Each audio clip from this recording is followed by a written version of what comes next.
The DNA Diaries, a page 256 library publication, a book authored by Danny Roberts Ameke, and read to you by Charlotte Mugisha. Story 1.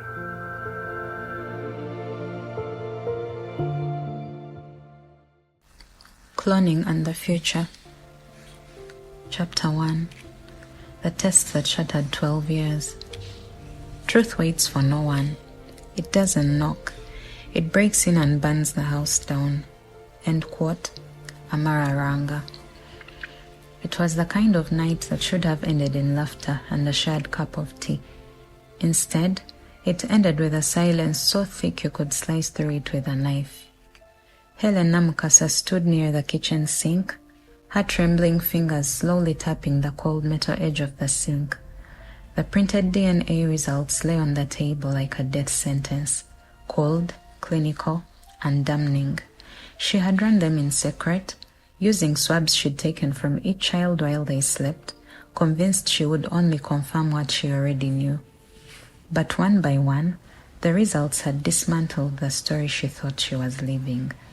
The man who had built their lives carefully, brick by brick, prayer by prayer, the husband she trusted, the man she wedded in church, and the father her children adored, was no father at all to three of them. And now, that same man, that stranger, sat across from her, sipping his tea as if nothing had happened, as if it was just another evening. "Helen," James's voice broke the silence, low and measured, but kind. "Did you really think a man like me wouldn't check his own children?" His tone wasn't angry. It was worse, calm, certain, the voice of someone who had been waiting for this moment. Suddenly the room felt smaller. The walls seemed to close in around Helen, pressing against her chest until every breath came harder than the last. She stared at him, searching his face for any sign of panic, guilt, or anything human. But there was none. "I didn't cheat," she yelled, her voice shaking, despite her effort to stay calm. "I didn't, and you know that." James smiled, a slow, deliberate smile that sent a shiver down her spine. "I know," he said softly, "but you're not the only one who's been hiding things." 1 week earlier. The idea had started innocently enough. James had joked about the kids again during dinner, just like he always did. This time it was about the 3-year-old, their youngest, the only one who looked anything like him. "This one's definitely mine," he'd chuckled, holding the boy's head. The rest of them could be anyone's. Everyone had laughed, even Helen. But later that night, alone in bed, the words bothered her. Not because she doubted herself, never that, but because James never missed an opportunity to make a joke land like a sword. So she did what any doctor would do when something didn't add up. She tested. She told no one, not her colleagues, not her family. But when the results came, they shattered everything. Child 1, 11 years old, 0% match to James Mwanda. Child 2, 8 years old, 0% match. Child 3, 6 years old, 0% match. Child 4, 3 years old, 99.9% match.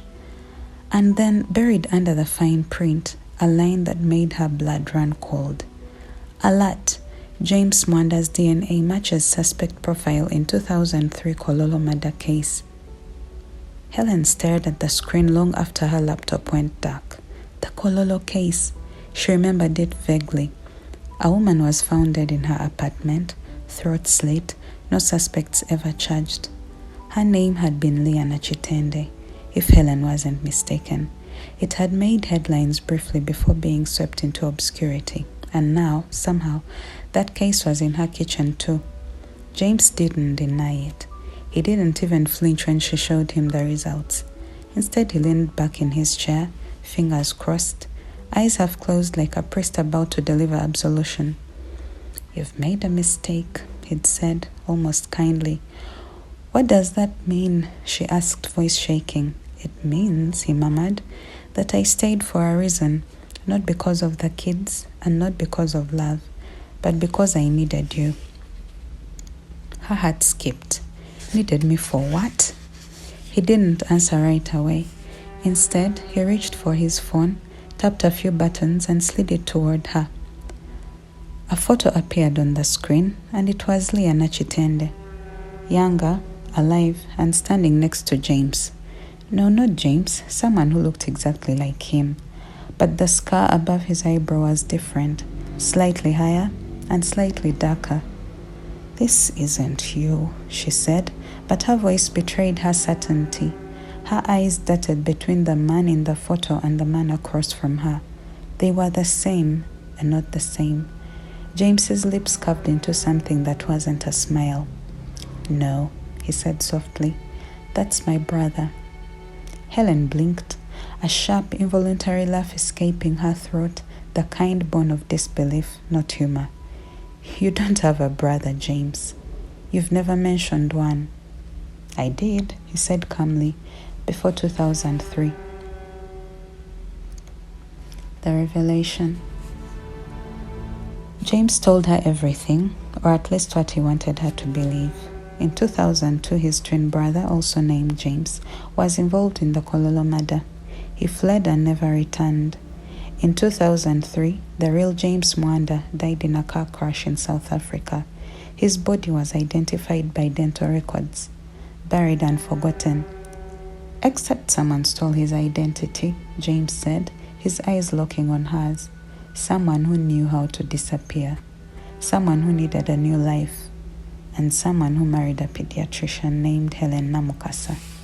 "Why me?" Tears welled in her eyes. "Because you are perfect," he said calmly.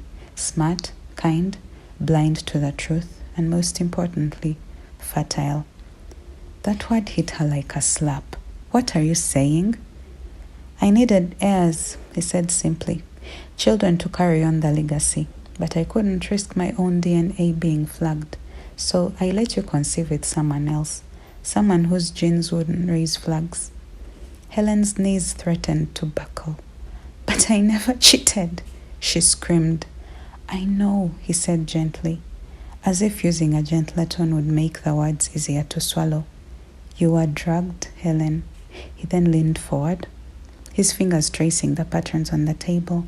He explained that during their early years of marriage, he had arranged for fertility treatments without her knowledge. "Those fertility treatments you believed in so completely weren't treatments," he'd confessed. "Sperm donors were chosen based on specific traits, intelligence, height, and ethnicity. None of them were him. Every child she bore was biologically unrelated to the man she called husband. Only the youngest, born after a period of intense marital counseling, was truly his. He was a test," James said, "to see if I could trust myself again." "And if he hadn't matched?" she asked, barely able to breathe. James's expression didn't change. "Then I would have walked away and taken the children with me. They were never really yours to keep." Helen opened her mouth to speak, but a sound cut her off. 3 sharp knocks echoed through the house. James stiffened on his chair but remained seated. His eyes stayed fixed on the door as if expecting it to fall. Helen trembled as she pointed toward the door. "Who's that?" she whispered, her voice barely audible. He didn't answer her question. Instead, he murmured something under his breath, a single sentence that made her blood run cold while she walked toward the door. "She's not supposed to be here yet." Then a soft voice floated through the corridor. "Hello, Helen. I'm Rebecca, your husband's first wife." The words hit Helen straight in the face. The air around her instantly thickened. The walls pressed closer, and she felt weak. James didn't move, not even a blink, as though he had been expecting this moment, but it came earlier. For the first time in 12 years, Helen understood with a terrifying clarity that the man seated across from her was a stranger wearing her husband's skin. The woman beyond the door was no ghost but something worse, and the life she thought she knew had already ended. And in that moment, Helen realized she'd never truly known the man she married, and whatever game was beginning, she was already a player in it.